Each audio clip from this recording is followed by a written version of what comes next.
আসসালামু আলাইকুম, সবাই কেমন আছেন? এই যে দেখতে আছেন আমি একটা মরুভূমির মধ্যে আছি। আজকে দেখতেছেন আমার পিছনে আবহাওয়া অনেক মেঘলা মেঘলা দেখতে আছেন। আজকে আবহাওয়া অনেক ভালো, ঠান্ডা লাগতেছে, অনেক ঠান্ডা ঠান্ডা আবহাওয়া লাগতেছে। আমি মরুভূমিতে কাজ করে দেখেন আমার পিছনে দেখতেছেন অনেকগুলো পাথর। এগুলো আমি ধাক্কা দিই, ঠিক আছে? পাথরগুলো আমি সমান করি আর কি, অন্য জায়গা থেকে পাথরগুলো নিয়ে জায়গা ন্যাস জায়গা টানে আর কি, ন্যাস জায়গা টানে ডালে আর কি।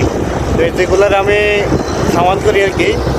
এই যে দেখেন আমার পিছনে একটা বুলডোজার হইতেছে, হাতে শুধু পাথর, বড় বড় পাথর শুধু ধাক্কা দিয়ে শুধু সমান করে। এই যে দেখতেছেন আমার পিছনে একটা দেখতেছেন একটা বুলডোজারে শুধু ধাক্কা দিয়ে সমান করতে আছে। এই যে আমি এই বুলডোজারের কাজ করি। এই যে ফ্ল্যাগম্যান, এই যে মনে করেন লাল সবুজ ফ্ল্যাগম্যান,